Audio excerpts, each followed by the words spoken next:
Red warning lights flashed across the observation post's command center as High Observer Thanatos nearly spilled his morning coffee.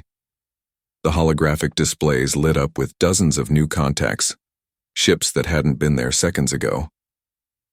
"Impossible," he muttered, setting down his cup with shaking hands. "They can't be here already." The human fleet hung in space like a swarm of deadly hornets, their sleek hulls unlike anything in Dominion records.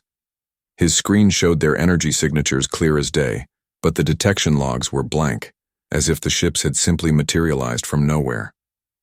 "Get me a channel to the Security Council," Thanatos barked at his communications officer. "Now." "Sir, intercepting transmissions from the human flagship," another officer called out.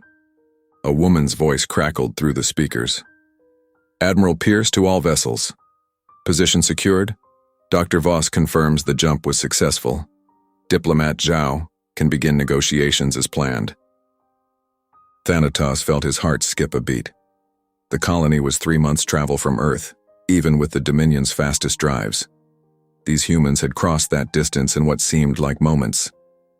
"Sir, the Council's automated response system says they can't convene for another 6 hours due to scheduled maintenance," his comm officer reported nervously. 6 hours. Thanatos slammed his fist on his console. "We don't have 6 minutes. Those humans just—" Before he could finish, the fleet vanished as suddenly as it had appeared, leaving behind only fading energy traces and a terrified Dominion crew. "By the gods," Thanatos whispered, staring at the now empty space. "What have they done?" As Thanatos stood trembling before the now empty void, a single thought tormented him. Where would these audacious humans appear next? Half a galaxy away, Earth's orbital diplomatic station was already bustling, preparing for a day that could reshape humanity's interstellar future. The gleaming halls of Earth's orbital diplomatic station buzzed with activity as representatives from 7 different alien species gathered in the main conference chamber. Diplomat Elena Zhao stood at the head of the oval table, her calm smile masking the weight of the moment. "Welcome, honored delegates," she said, gesturing to the holographic star map floating above them. "Earth extends its friendship to all peaceful civilizations seeking mutual prosperity." A tall, blue-skinned cerulean trader raised his fin-like hand. "Your ships appeared at our colony worlds faster than light itself. How can we trust such power won't be used against us?" Admiral Pierce's hologram flickered to life beside Elena. "The same way we trust you won't use your antimatter weapons against us," she said with a wink. "Through friendship and shared interests." The aliens muttered among themselves until a small, furry Nexian spoke up. "What exactly are you offering?" Elena tapped her datapad, bringing up trade routes and resource calculations. "Access to our FTL network, defensive pacts, and trade agreements that'll make the Dominion's tariffs look like highway robbery." Colonel Ajani Mbeke slipped into the room and whispered something in Elena's ear. She kept her expression neutral, but her heart raced at the news. Security had detected unauthorized access attempts in the station's lower levels. Dr. Voss joined them next, his eyes wide with excitement. "Elena, we need to talk. The DNA analysis came back with something strange." "Later," she whispered, turning back to the delegates. "Now, about those mining rights." The next hour flew by as Elena masterfully wove together a web of agreements that had the alien representatives practically jumping to sign. Even the typically stoic rock people of Sigma 9 seemed impressed. "In my 300 cycles," their elder rumbled, "I've never seen alliances form this quickly. You humans are different." Colonel Mbeke's comm unit buzzed. He checked it and nodded to Elena. They'd caught someone trying to hack the station's quantum computers. "If you'll excuse me," Elena said smoothly, "we'll take a short recess. Please enjoy our hospitality lounge." In a private room, Dr. Voss pulled up complex genetic diagrams. "Look at this pattern. It's like someone wrote a message in our genetic code millions of years ago. We're calling it the protocol." Before he could explain further, Mbeke burst in. "We got them. Titan spy, just like we suspected. But that's not the weird part. They were specifically after Dr. Voss's research. Elena looked at the genetic display, then at the alert about the captured spy. Something bigger was happening, and she had a feeling diplomacy alone wouldn't be enough to handle it. Outside the conference hall, Elena Zhao's mind raced with questions about the captured Titan spy and the cryptic patterns in human DNA. Across the stars, High Observer Thanatos approached the Olympian capital, determined to warn his superiors before it was too late. The marble halls of the Olympian Dominion's capital stretched endlessly upward, their ancient pillars carved with the history of 1,000 conquered worlds. High Observer Thanatos wiped his sweaty palms on his ceremonial robes as he walked toward the Grand Council chamber. "You may enter," boomed a voice from within. The chamber was a perfect circle, with tiered seats rising like a stadium. 50 of the most powerful beings in the galaxy stared down at him. Some had tentacles, others had wings, and a few were just clouds of light. "High Observer," said First Speaker Moros, her silver skin gleaming. "Tell us about these humans." Thanatos cleared his throat. "Honorable Council, what I witnessed goes beyond anything in our records. Their ships appeared and vanished faster than our best tracking systems. They've mastered faster than light travel in ways we thought impossible." "Impossible?" scoffed Councillor Deimos, his scales rattling. "They were throwing rocks at each other just 3 centuries ago." "That's exactly my point," Thanatos said. "In 300 years, they've caught up to what took us 30,000. Their learning speed is frightening." The council chamber filled with dismissive mutters and laughs. "They're clever monkeys, nothing more," said another councillor. "Let them play with their toys." Thanatos pulled up a hologram showing trade routes. "While we debate, they're building alliances with every independent world in the Outer Rim. They're offering protection against our tariffs, sharing technology." "Are you suggesting these primitives could challenge the Dominion?" First Speaker Moros leaned forward, her voice sharp. "I'm suggesting we're underestimating them, dangerously." Thanatos switched the hologram to show human military movements. "They're also watching the Titan hegemony closely. Our intelligence suggests—" "The Titans are contained," interrupted Councillor Deimos. "They haven't expanded beyond their borders in centuries." "Because we stopped them," Thanatos said. "But what if they find common cause with humanity? What if dash?" First Speaker Moros raised her hand for silence. "You paint an interesting picture, Observer, but we've dealt with upstart species before. We will watch them more carefully, nothing more. But that will be all." Thanatos bowed stiffly and left the chamber, his mind racing. They weren't listening. They couldn't see past their own pride. In his private quarters, he pulled up classified files about Earth. If the council wouldn't act, he would investigate on his own. There had to be proof that would make them understand the truth about humanity. He began encoding messages to his most trusted agents. This would have to be done quietly, carefully, and completely outside official channels. "Computer," he whispered. "Begin new file. Project Earthwatch. Authorization level, private." The computer hummed to life as Thanatos started his secret investigation into humanity's true capabilities. Encrypted files labeled Project Earthwatch had just begun compiling when Thanatos sealed his private workstation. Meanwhile, Admiral Pierce stepped onto the command deck of Vega Colony's orbital station, unaware that an Olympian was already cataloging humanity's every strategic move.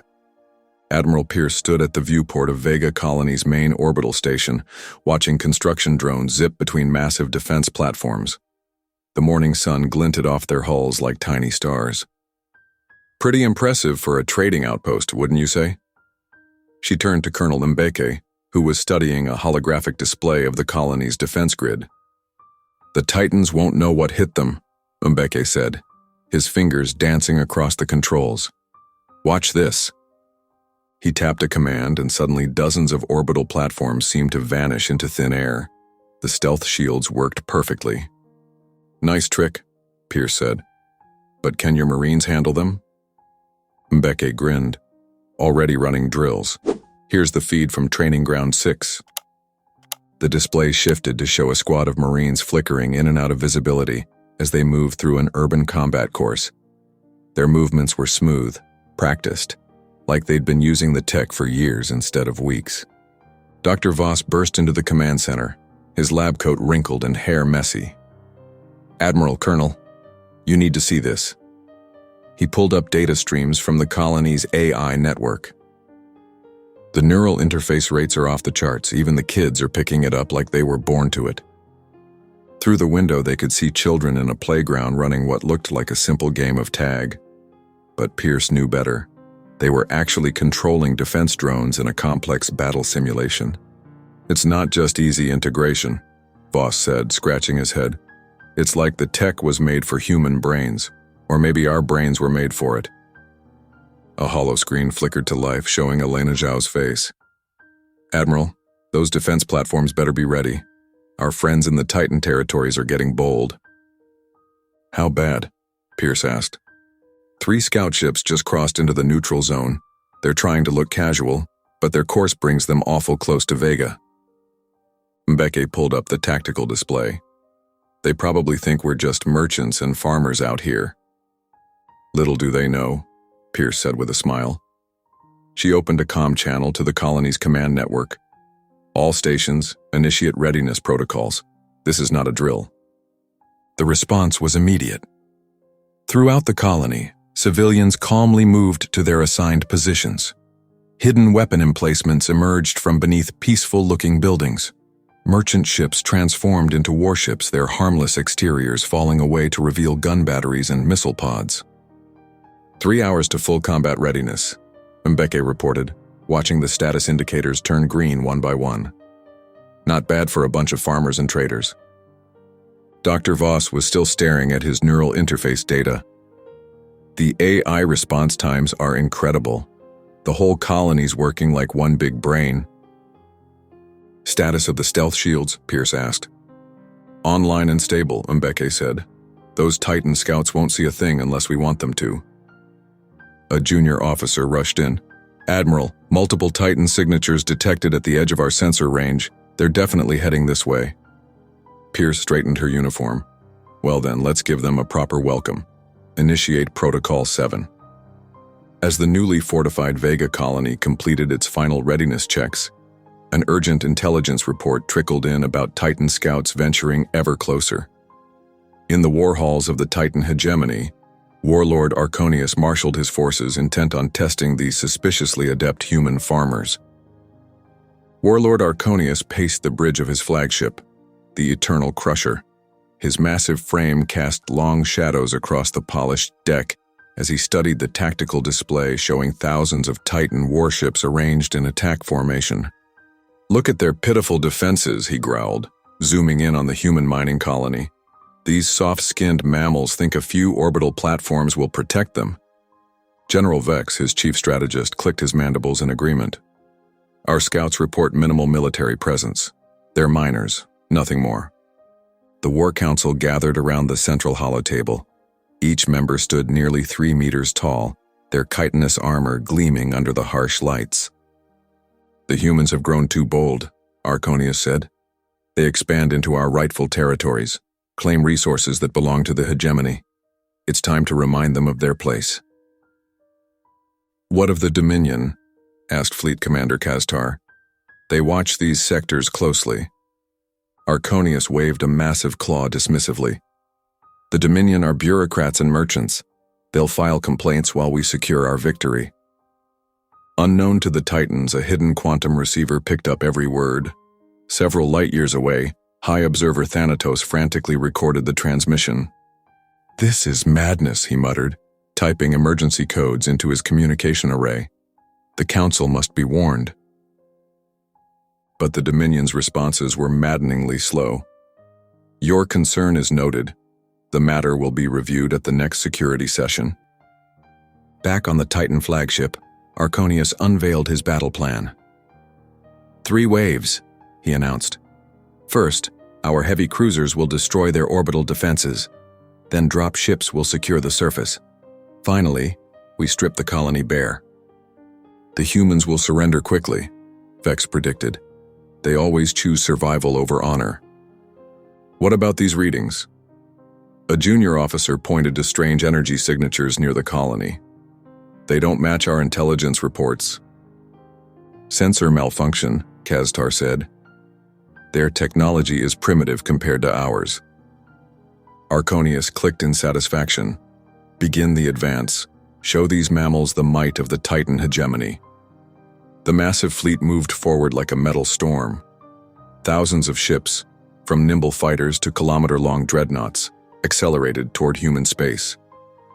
Send the ultimatum, Arconius ordered. Surrender or be destroyed. In her command center on Earth, Admiral Pierce received the Titan message. She opened a secure channel to the mining colony. Status report? All systems ready. Colonel Mbeke's voice came through. They have no idea what they're flying into. The Titan armada pressed forward, weapon systems charging, while Thanatos could only watch helplessly as his warnings disappeared into the Dominion's bureaucratic void. Ancestors help us all, he whispered, knowing the storm about to break. The Titan fleet launched with crushing confidence, certain of a swift and glorious conquest. Beneath the red sky of the targeted colony, human defenders readied hidden batteries and clandestine AI networks, bracing for the explosive baptism to come. The Titan fleet dropped out of hyperspace, their massive ships casting long shadows across the mining colony below. Warning sirens blared through the settlement as colonists rushed to their designated shelters. Colonel Mbeke stood in the underground command center, watching holographic displays light up with enemy positions. All defensive grids online, shields at maximum power. They're starting their bombing run, an officer reported. The first wave of Titan cruisers opened fire, expecting to tear through minimal defenses. Instead, their plasma bolts splashed harmlessly against shield barriers that shouldn't have existed. What trickery is this? Arconius roared from his flagship. Their defenses were supposed to be basic. On Earth, Admiral Pierce coordinated with the colony's AI systems. Dr. Voss, how are the sensor spoofs holding up? Perfect, Voss replied, his fingers dancing across control panels. Their targeting computers are chasing ghost signals. Half their shots aren't even hitting real targets. Elena Zhao's face appeared on a side screen. The Dominion Council is still deliberating. We need to hold them off longer. They had their chance, Pierce said. Initiate Operation Mousetrap. Several human corvettes broke formation, appearing to flee in panic. The Titan fleet immediately gave chase, their larger ships pushing forward eagerly. Look at them run, Arconius sneered. Just as we predicted, all ships pursue and destroy. But as the Titan vessels entered the designated zone, hidden weapon platforms emerged from asteroid fields and debris clusters. Crossing fields of fire trapped the enemy ships in a deadly web of energy beams and missiles. We're being jammed, a Titan officer screamed. Their AI is in our systems. Mbeke watched with satisfaction as the colony's true defenses revealed themselves. Gun batteries rose from underground bunkers.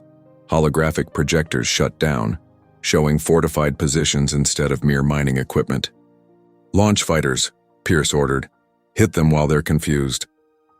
Swarms of human ships poured from concealed hangars, striking at the trapped Titan vessels from all angles. The supposedly helpless mining colony had transformed into a fortress. Arconius smashed his tactical display in rage. Impossible! Their technology shouldn't be this advanced. Sir, we've lost a third of the fleet, General Vex reported. Their AI is predicting our every move. Dr. Voss monitored the battle from his station. The quantum matrices are working perfectly. Their targeting systems can't compensate for our reality distortion fields. Pierce watched as the Titan fleet's formation crumbled. Colonel Mbeke, status of ground forces. They never even got close, Mbeke replied with a grin. Their dropships turned back after losing their escort cruisers. The Titan ships began retreating, their once proud formation now a scrambling mess of damaged vessels. Arconius stood on his bridge, mandibles clicking in fury. Fall back, he ordered. Regroup at the rally point. This isn't over, humans. We will return with the full might of the hegemony." As the enemy fled, Pierce opened a channel to Earth High Command. "The Titans have withdrawn, but this was just a test. They'll be back, and next time they won't underestimate us." Charred Titan wreckage drifted across the battlefield as Admiral Pierce's victory dispatch reached Earth. Once the dust settled, Elena Zhao and her newly won allies prepared to take the next bold step, offering a united front against the growing threat looming beyond human borders. Debris from the battle drifted through space like metallic confetti. Cleanup ships darted between chunks of broken Titan vessels, their tractor beams gathering the wreckage into neat piles. Admiral Pierce watched from the colony's observation deck. Not bad for a helpless mining outpost, wouldn't you say? Colonel Mbeke stood beside him, arms crossed. The looks on their faces when our hidden guns popped up? Worth every credit we spent on those trick holograms. Below them, in the colony's main conference hall, Elena Zhao addressed a group of wide-faced alien diplomats. Their species varied, some tall and spindly, others short and round, but they all shared the same look of awe. "As you've witnessed firsthand," Elena said, gesturing to footage of the battle, "humanity stands ready to protect its allies. We offer not just technology sharing, but a commitment to mutual defense." A blue-skinned envoy raised 3 fingers. "The Titans will return, angrier than before. They might bring their whole fleet next time." "Let them," Dr. Voss cut in, stepping forward with his tablet. "Today was just a taste of our defensive abilities. We have whole layers of tech we haven't even shown yet." The aliens muttered among themselves. A small, fuzzy diplomat squeaked, "Your AI systems. They moved so fast, so naturally, like they were part of your minds." "That's because they are," Voss said with a smile. "But trust me, we're just getting started." More footage played showing human fighters dancing through Titan formations, their moves too quick and unpredictable for enemy targeting systems.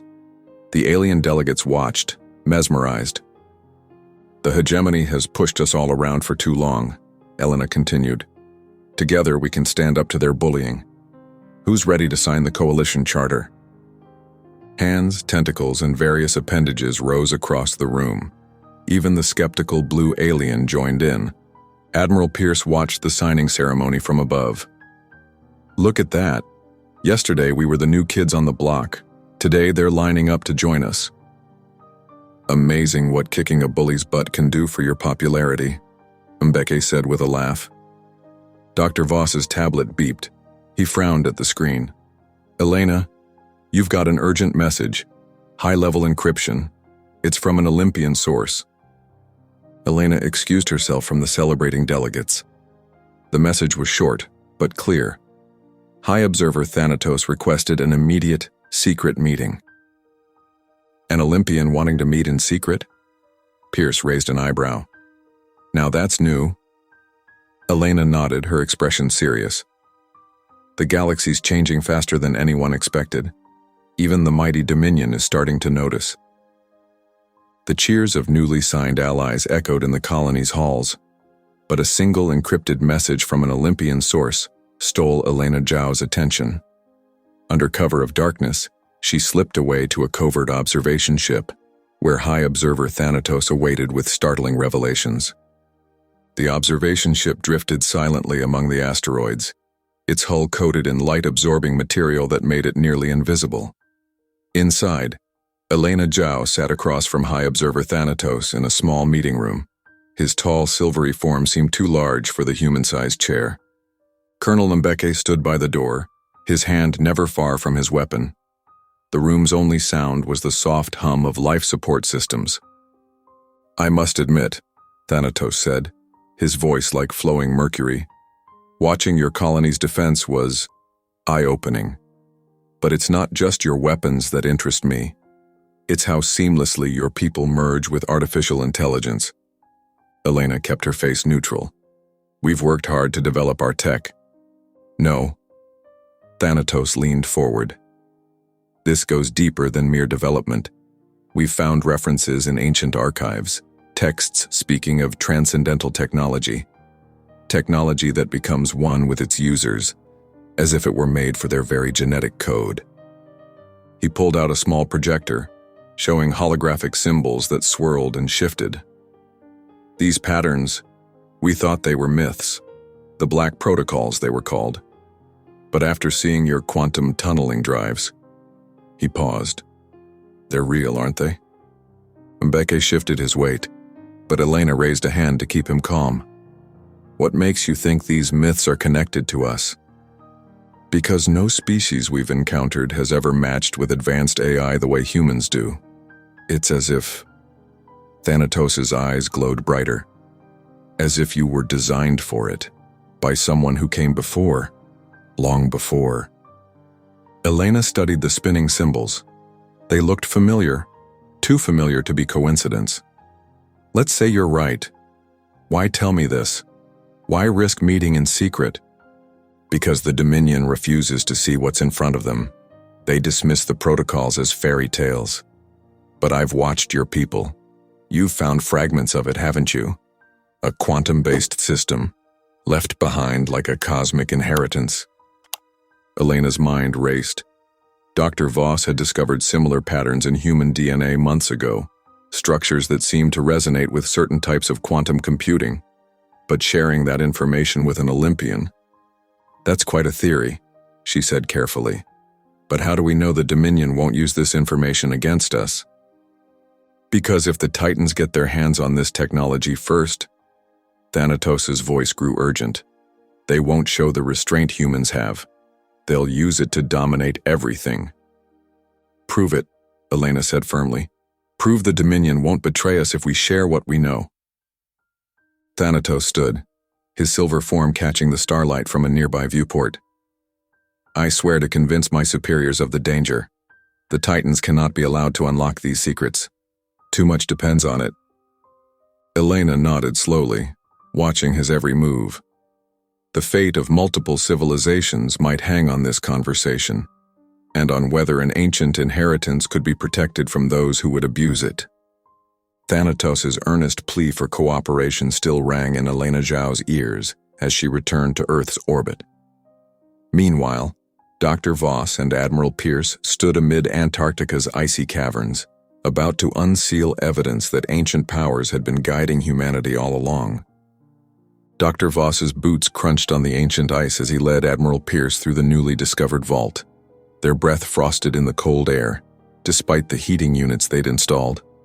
The walls gleamed with strange symbols that seemed to shift and dance in their flashlight beams. It's incredible, Voss said, his voice filled with wonder. The preservation is perfect, like it was sealed yesterday, not millions of years ago. Colonel Mbeke walked behind them, his rifle ready. Even here, kilometers under the ice, he stayed alert. Those marks on the walls, they match what we found in human DNA? Exactly. Voss pointed his light at a particular sequence. See these patterns? They're not just decoration. They're instructions, written in a code that matches specific parts of our genetic makeup. Admiral Pierce ran her gloved hand along the wall. So the first, they chose Earth? Made it a safe house for their tech? More than that. Voss pulled out a tablet, showing a complex diagram. They chose us, or rather, they shaped early humans to be compatible with their systems. The black protocols aren't just software or machines, they're tied directly to our biology. A holographic screen flickered to life, showing Elena Zhao's face. Even through the secure link, her concern was clear. Dr. Voss, what exactly can these protocols do? Voss swallowed hard. Based on the data we've decoded, they're weapons, defense systems, things that could reshape solar systems or end them. End them? Pierce's voice was sharp. You mean they could destroy entire star systems? The first built them as a last resort, Voss explained. The Vault's records say they faced enemies that could devour galaxies. They needed something that could stop that level of threat. Mbeke lowered his rifle slightly. And they trusted humans with this power. Why us? Because we're adaptable, Voss said. The records say they saw potential in early humans, not just intelligence, but empathy, creativity, the ability to see multiple solutions to problems. Elena's hologram flickered. The question is, do we have the right to use such power? The responsibility of wielding weapons that could end civilizations? The Titans wouldn't hesitate, Pierce said firmly. They'd use it to dominate everyone.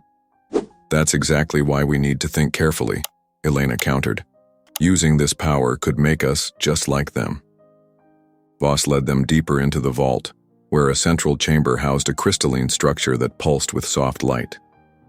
The first left us safeguards. The protocols can't be activated without consensus. Multiple humans working together, all understanding the consequences.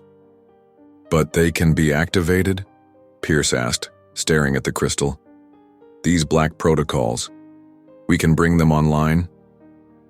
Voss touched the crystal surface gently. It hummed under his fingers, responding to his genetic signature. Yes, he said quietly. We can wake them up. But the cosmic balance, the very fabric of space-time, we don't know how it might change everything. With the Antarctic Vault's secrets casting a long shadow over humanity's past, Pierce and Voss exchanged uneasy glances about what might happen if such power fell into the wrong hands. Far away in Titan-held space, Warlord Arconius rallied new allies, planning an offensive too large to ignore. In the vast throne room of the Titan war fortress, Warlord Arconius paced back and forth, his metallic boots echoing against the obsidian floor. The room's dark walls displayed real-time holograms of battle plans and fleet movements, casting an eerie red glow across his scarred face. Those humans, he spat, turning to face the assembled war council. They made us look like fools, but they won't laugh for long. The council chamber held representatives from various warrior races, the reptilian Krastal, the insectoid Swarm Kings, and the cybernetic Roth Collective. Each had brought their own fleet data, showing hundreds of warships ready for battle. The humans think they're clever, Arconius continued, pointing to a holographic map of human space. But what happens when we hit them everywhere at once? When we strike with the force of not just the Titan fleet, but all our combined might? A Krastal commander hissed in agreement, his scaled tail twitching. Our ships are yours to command, great warlord. The spoils of human worlds will more than pay for our efforts. Indeed, buzzed the Swarm King representative, its compound eyes reflecting the battle plans. Our warrior drones hunger for new hunting grounds. Let us join forces and crush these upstart humans. Arconius smiled, showing his sharp teeth.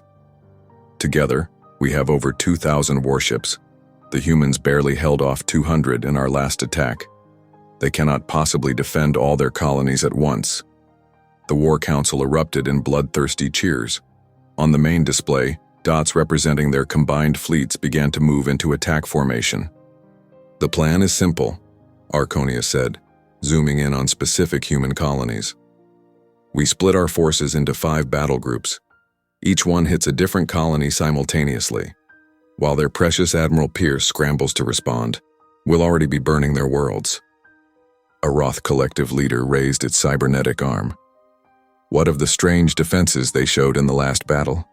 The quantum tunneling drives. A trick? Arconius dismissed with a wave. One colony might have fancy toys, but they can't have equipped them all, and nothing stands against overwhelming force. He turned to his generals. Ready the fleets, we attack in 3 days. As the council members left to prepare their forces, Arconius stood at the main viewport, watching ships gather in the void of space. Cruisers, destroyers, and massive dreadnoughts formed up in perfect attack formations. This time, he growled, we'll show them what real power looks like. The combined armada began moving out, their engines lighting up the darkness like artificial stars. 5 massive battle groups split off in different directions, each heading toward their assigned targets in human space. Arconius watched from his flagship's bridge as the fleets jumped to faster-than-light speed. No more games, he said to himself. No more clever human tricks. This time, we crush them completely.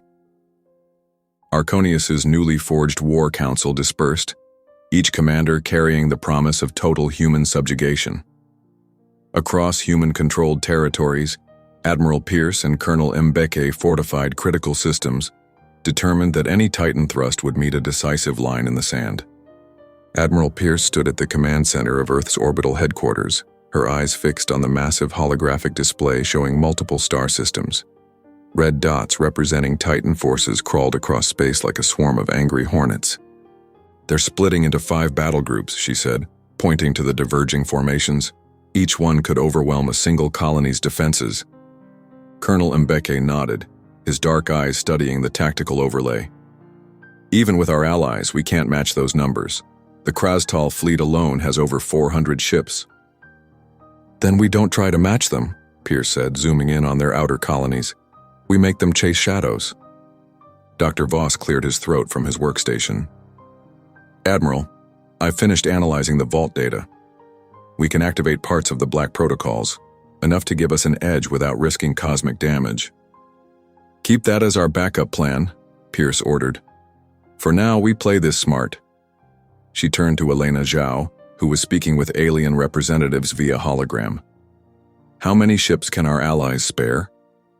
Elena shook her head. "Maybe 200 total. They're scared, Admiral. The Titans have threatened to destroy anyone who helps us." 200 will do, Pierce said, marking positions on the map. "We're going to lose colonies, temporarily, but each loss will be a trap." The room fell silent. Mbeke stepped closer, frowning. "You want to give up our outer worlds?" "We evacuate as many civilians as we can," Pierce explained. "Then we rig the colonies with surprises. When the Titans move in to claim their prize." She made a crushing motion with her hand. Dr. Voss looked up from his screens. "The AI defense networks could be reprogrammed to look broken, then strike when they least expect it." Elena turned from her diplomatic calls. "Admiral, the evacuation ships are ready, but we'll need at least 48 hours to clear the outer colonies." "Start now," Pierce commanded. "Colonel, I want your best team setting up fake defensive positions. Make them look good enough to fool initial scans, but obviously flawed to deeper analysis." "Letting them think they're smarter than us," Mbeke said, catching on. "They'll charge right in." Pierce nodded, marking 5 colony systems on the map. "We split our real fleet into hidden positions here, here, and here. When the Titans commit to their attacks, they'll find empty colonies, worthless prizes, and killing zones they can't escape from." The next 2 days were a blur of activity. Civilian ships streamed away from the outer colonies while military engineers worked overtime setting up elaborate deceptions. The few alien allies they had positioned their ships carefully, ready to spring the trap. "Last evacuation ships are away from New Darwin," Mbeke reported. 93% of civilians clear. The rest?" He trailed off. "The rest chose to stay and fight," Pierce finished grimly. "We gave them the choice. Now we make their courage count." Dr. Voss approached with a datapad. "The Black Protocols are ready if needed. But Admiral, the energy readings are off the charts. We still don't fully understand what we're dealing with." Pierce was about to respond when alarms blared. The massive display lit up with new contacts. The Titan fleet had arrived at the edge of human space. "All ships, battle stations," she ordered. "Remember the plan. Let them think they're winning. Let them get cocky. And when the time comes..." She looked at each person in the command center. "We show them what humanity can really do." The first attacks began minutes later. Titan warships dropped out of faster-than-light travel near New Darwin Colony. Their initial scans showed exactly what Pierce wanted them to see: a hastily abandoned settlement with obvious defensive weak points. "They're taking the bait," Mbeke said, watching the enemy fleet move into position. "All 5 battle groups are advancing exactly as predicted." Pierce nodded, her face grim but determined. "Now we wait. Let them commit fully to the attack. Let them think they've won." She turned to her crew. "And remember, every apparent defeat brings us one step closer to victory." The outer worlds began their desperate evacuation, setting meticulous traps to lure the Titans into a false sense of triumph. In short order, The Titan forces emerged from FTL across 5 fronts, only to find that humanity's carefully orchestrated strategy was about to spring shut. The first Titan fleet dropped out of faster-than-light near New Darwin Colony, weapons hot and ready for an easy kill. Instead of finding scattered defenses, they hit a wall of quantum interference that made their targeting computers go haywire. Status report, Admiral Pierce demanded from her command chair aboard Earth's flagship. New Darwin defense grid is online, Colonel Mbeke replied through the comm. My Marines just activated the ghost projectors. Titan ships are firing at shadows. On the main display, hundreds of fake human warships flickered in and out of existence, drawing Titan fire while the real defenders struck from hidden positions. Missile salvos and energy beams tore through the confused Titan formation. Colony 2 reporting similar success, Elena said, monitoring feeds from multiple fronts. The Krastal battle group just walked right into the asteroid trap. Their ships are scattered and cut off from each other. Dr. Voss studied readings from his station. The protocol fragments we activated are working better than expected. Titan systems can't lock onto our real positions. Pierce nodded grimly. What about civilian casualties? Minimal, Elena reported. The evacuation bought us time. Most colonies are running on skeleton crews, just enough to spring the traps. On New Darwin, Mbeke's Marines activated quantum beacons that made Titan sensors see massive fleet movements where there were none. When the enemy adjusted course to engage these phantoms, they exposed their flanks to devastating counterattacks. Third colony reporting, Elena announced. Titan forces attempting orbital bombardment, but their targeting is off by kilometers. Ground defenses are picking them apart. The battle for Colony 4 played out similarly. Human ships performed seemingly suicidal charges, only to vanish and reappear behind enemy lines. The Titans' rigid battle formations crumbled as they tried to adapt to attacks coming from impossible angles. Fifth colony secured, Mbeke reported. The Titans just retreated after losing a third of their ships to automated defenses they didn't even see coming. Dr. Voss looked up from his console. Admiral, the quantum interference is spreading. The Titans can't tell our real ships from the AI projections anymore. Pierce allowed herself a small smile. How many ships has Arconius lost so far? Over 800, Elena said. Almost half his invasion force. The survivors are in complete disarray. On the main display, they watched as the remaining Titan ships struggled to regroup. Some fired blindly at sensor ghosts. Others crashed into hidden minefields while trying to escape. Arconius is pulling back, Mbeke announced. His flagship just jumped out of the New Darwin system. The rest are following. Track them, Pierce ordered. Make sure they're actually retreating and not regrouping for another attack. Elena received updates from their allies. The smaller races are amazed. They thought we were committing suicide by letting the Titans advance. Now they're requesting permanent defense treaties. Send them our terms, Pierce said. But first get me casualty reports from all 5 colonies. The numbers came in better than anyone had hoped. The evacuation and deception tactics had worked perfectly. Human losses were minimal, while the Titans had suffered a devastating defeat. Arconius's fleet is still running, Mbeke confirmed. But he's transmitting on all frequencies. Want to hear it? Pierce nodded. The Titan warlord's voice filled the command center. Rage barely contained.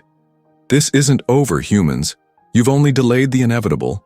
Earth will burn for this humiliation. Titan wrecks and gutted formations limped away from humanity's masterful ambush.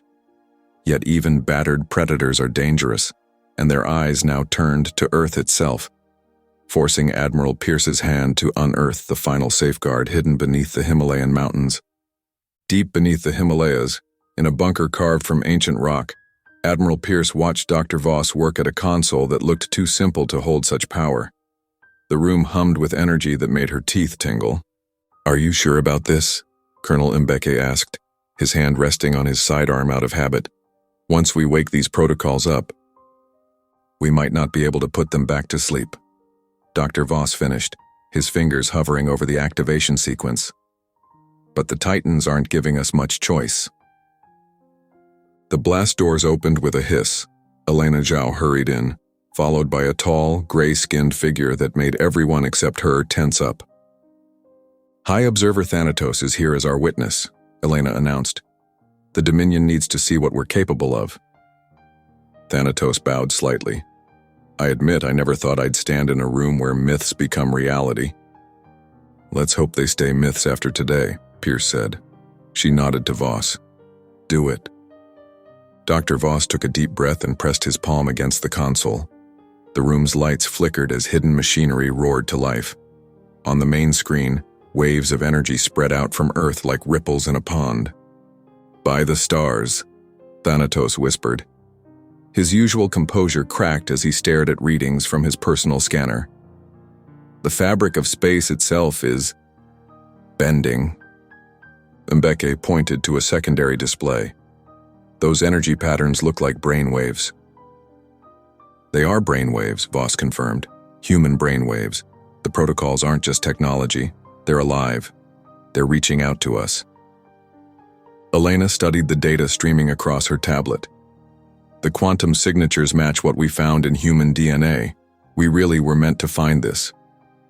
Pierce felt a strange pull, like the gravity in the room couldn't quite make up its mind which way was down. What exactly are we waking up, Doctor?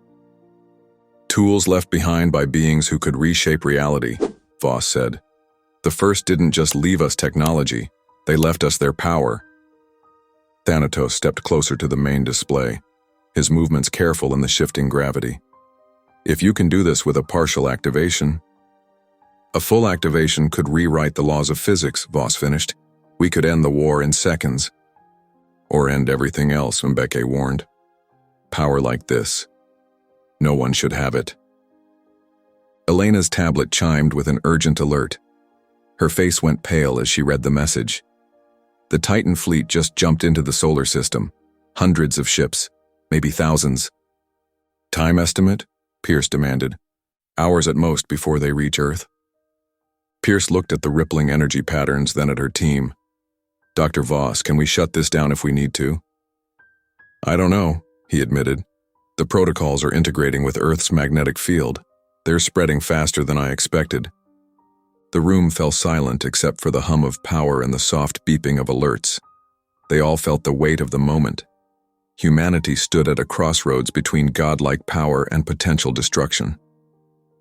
All those colonies we evacuated, Mbeke said quietly.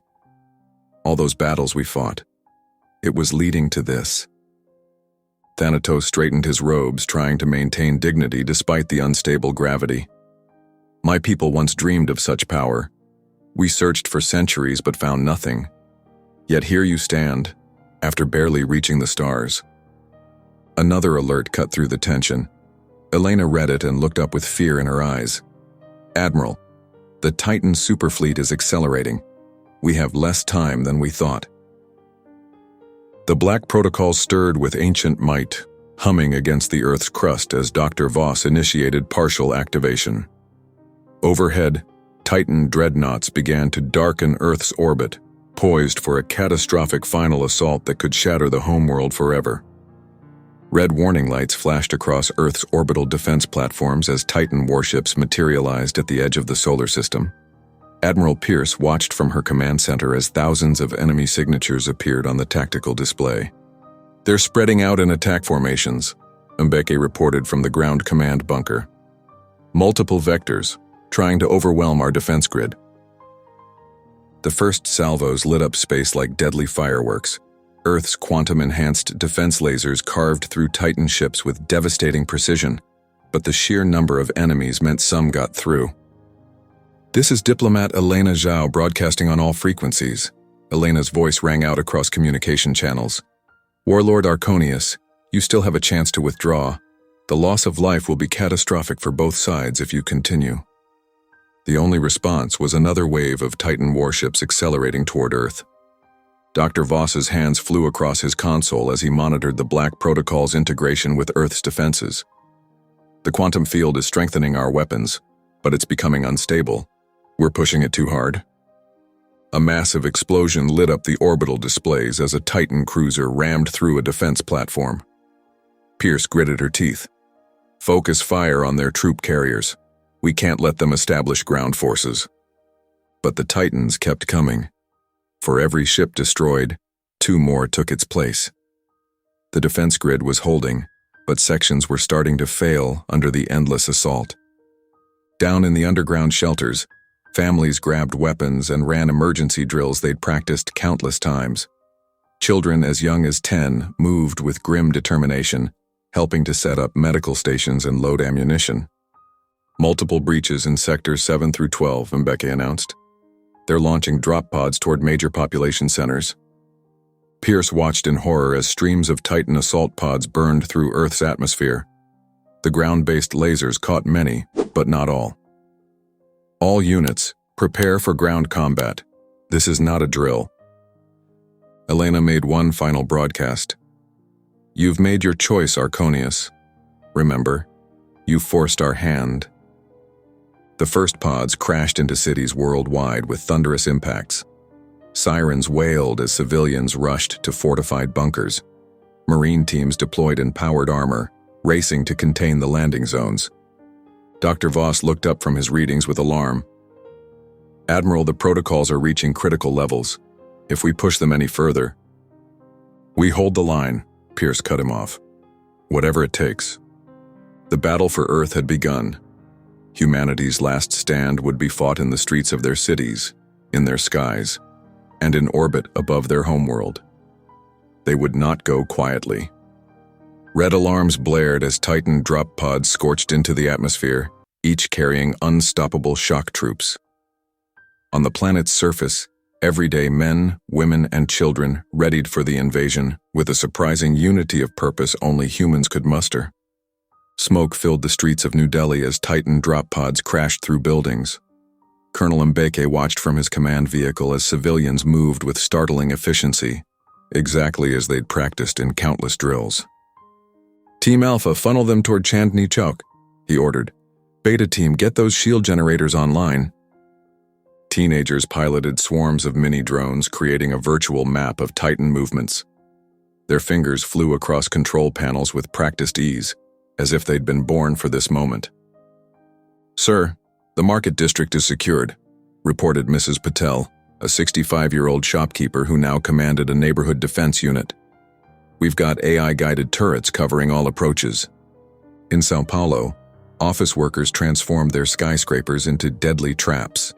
They worked seamlessly with building security AIs to electrify floors, flood corridors with nerve gas, and create holographic dead ends that led Titan troops into kill zones.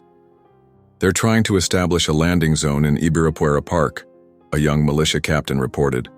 But the trees, they're not what they seem. The seemingly peaceful park erupted as camouflaged weapon platforms emerged from fake trees. Titan soldiers found themselves caught in pre-sighted firing lanes, cut down by ordinary citizens wielding advanced rifles with AI-assisted targeting. Back in Mumbai, 10-year-old Arun coordinated a squadron of delivery drones, now repurposed to drop sticky bombs. The big aliens are moving down Marine Drive, he reported calmly to Mbeke, just like in the simulations. The Titan's superior strength meant nothing in the maze of narrow streets. Every window held a defender. Every alley concealed a trap. Even the homeless people they ignored turned out to be highly trained spotters, marking targets for orbital strikes. They're learning, Mbeke observed as Titan forces started adapting. But so are we. In London, the underground became a nightmare for Titan assault teams. Station managers, working with transport AIs, turned escalators into meat grinders and ventilation systems into weapon delivery channels. Retired tube drivers used their knowledge to trap entire Titan platoons between stations. Stand clear of the closing doors, announced the automated system before flooding entire platforms with plasma fire. A group of schoolchildren in Tokyo operated a network of vending machines that doubled as automated gun turrets. Their small hands moved with uncanny precision across holographic interfaces, as if they'd done this 1,000 times before. The AIs say they're trying to reach the Imperial Palace, one girl reported. But we've got something special waiting for them there. The gardens around the palace shimmered as hidden energy fields activated. Titan troops found themselves moving in slow motion, easy targets for the defenders. Mbeke's tactical display showed similar scenes playing out globally. Ordinary humans working in perfect sync with advanced technology, as if they'd always known this day would come. In orbit, Warlord Arconius watched in growing frustration as his ground forces reported failure after failure. These weren't the actions of a primitive species. This was the coordinated defense of a civilization that had prepared for generations. "Impossible," he growled, watching another company of his best troops fall to what looked like a gang of street vendors in Cairo. "They're just humans." But the humans kept proving him wrong. In Sydney, surfers used neural-linked jet skis to deploy underwater mines. In Moscow, babushkas coordinated drone strikes while serving borscht to militia fighters. "This ends now," Arconius snarled. "All dreadnoughts, commence final assault. Burn their cities to ash." The massive Titan ships began moving into position, ready to risk everything on one devastating attack. But on the ground, humanity stood ready, united in purpose, armed with technology that felt like an extension of their very beings. Deep beneath the Rocky Mountains, Dr. Voss's fingers flew across holographic controls in a chamber that hummed with raw power. Admiral Pierce stood beside him, her face lit by the blue glow of ancient quantum interfaces that hadn't seen use in millions of years. "All defense grids are failing," Mbeke's voice crackled through the communication. "We need those protocols now." Elena Zhao watched anxiously from a corner of the control room. "The Titans aren't responding to any diplomatic signals. They're going all in." Thanatos's hologram flickered beside her. By the stars, those energy readings, the myths were true. "Beginning final protocol sync," Dr. Voss announced, his voice steady despite sweat running down his face. "Admiral, I need your neural pattern to complete the activation sequence." Pierce stepped onto a glowing platform. Light danced across her skin as sensors read her brainwaves. "How many operators do we need?" "Just 7 key minds," Voss replied. "The AI network will amplify our patterns across the global defense grid. Every human on Earth will become a focal point." Above ground, Titan dreadnoughts filled the sky, their weapons charged for a final bombardment. But something strange began happening to local spacetime. "Reality distortion at 15%, Voss called out. 30%, 45%, ... The air itself seemed to ripple. Titan ships started flickering like bad holograms. Some of their weapon shots vanished mid-flight, appearing kilometers away, or simply ceasing to exist. "What's happening to my sensors?" Arconius roared from his flagship. "Target lock is impossible." Pierce gritted her teeth as energy coursed through her body. "Dr. Voss, take it to full power." "Quantum field at 75%. Don't notice other vidam." Voss's hands blurred across the controls. "Full activation in 3, 2, 1. A wave of impossible energy burst outward from Earth. Space itself twisted and folded. Titan ships found themselves occupying the same points in space-time as their own weapons fire. Others simply winked out of existence, their quantum states collapsing into never having been. "By all that's holy," Thanatos whispered, watching through orbital feeds. "They're rewriting local causality." The massive Titan superfleet, pride of their civilization, began dissolving into quantum foam. Ships that had existed moments ago became mathematical impossibilities in local spacetime. Entire attack squadrons found themselves scattered across parallel timelines that dead-ended into null space. "Protocol stabilization at 100%, Voss announced. "Quantum rift is forming." A tear in reality opened up like a hungry mouth, swallowing Titan ships by the dozens. Arconius watched helplessly as his mighty armada was erased from existence, not just destroyed but retroactively denied the possibility of ever having reached Earth. "Full protocol activation complete," Voss said quietly. "The threat has been removed from our timeline." The quantum rift pulsed with impossible energies, stretching across Earth's orbital plane like a cosmic maw. Titan ships twisted and bent, their metal hulls warping as space-time itself rejected their existence. Some vessels simply winked out, leaving behind only fading echoes in the sensors. Others split apart, their atoms scattered across multiple timelines that dead-ended into nothing. "By all the stars," Thanatos whispered, his holographic form flickering as he broadcast the scene to every major power in known space. "They've done it. They've actually done it." From his flagship's bridge, Arconius watched helplessly as his mighty fleet dissolved into quantum foam. Ships that had existed moments ago became mathematical impossibilities. "All units, emergency jump," he roared. "Get us out." His transmission cut off mid-sentence as his dreadnought stretched like taffy, then snapped back into a singularity that had never existed. In the underground control center, Dr. Voss's hands danced across holographic displays while sweat ran down his face. "Protocol stabilization at 97%. The quantum cascade is spreading." Admiral Pierce gritted her teeth, energy coursing through her body as she stood on the neural platform. "How many ships are left?" 3 Titan vessels still holding pattern at the edge of the rift, Colonel Mbeke reported through the communication. "They're trying to run." Elena watched the sensor feeds, her face pale. "Those ships, they're not just being destroyed, they're being erased from history." "The power readings are beyond anything in our records," Thanatos said, his voice filled with awe and terror. "Every major civilization is watching this live. The Dominion, the Assembly, they're all seeing what humanity can do." The last Titan ships fired their engines at full power, desperately trying to break free of the quantum distortion field. But space itself had become their enemy. Their wake trails bent backwards, looped in on themselves, and finally scattered into probability waves that collapsed into non-existence. "Final protocol sweep complete," Voss announced, his voice shaking. "Local space-time is normalizing." Where moments ago the largest invasion fleet ever assembled had filled Earth's skies, now only stars twinkled. No debris, no radiation signatures, no trace that the Titan Armada had ever existed in this timeline. Pierce stepped off the neural platform on shaky legs. "Status of our defense grid?" "All systems nominal," Mbeke replied. "But, ma'am, the quantum ripples changed some of our sensor logs. It's like parts of the battle never happened." "The implications are staggering," Thanatos said, his hologram turning to face the human leaders. "You haven't just defeated the Titans, you've demonstrated power over causality itself."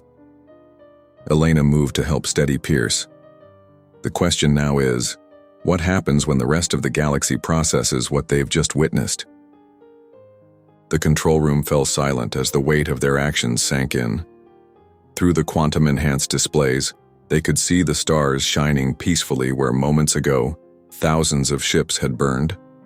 Humanity had crossed a line, not just in defeating an enemy, but in wielding power that reshaped reality itself. The grand chamber of the Stellar Assembly hummed with nervous energy. Thousands of alien delegates packed the tiered seats, their eyes fixed on the central platform where Thanatos' hologram flickered. "What you witnessed was not an illusion," Thanatos said, his voice echoing through the vast space. "The Titan fleet, the largest ever assembled, was erased from existence itself." The chamber erupted in frightened whispers. A Dominion elder rose, his crystalline form catching the light. "This power, it defies natural law." Admiral Pierce stepped forward, her uniform crisp despite the recent battle. "We didn't ask for this power, but we'll use it if we must." Elena moved to stand beside her.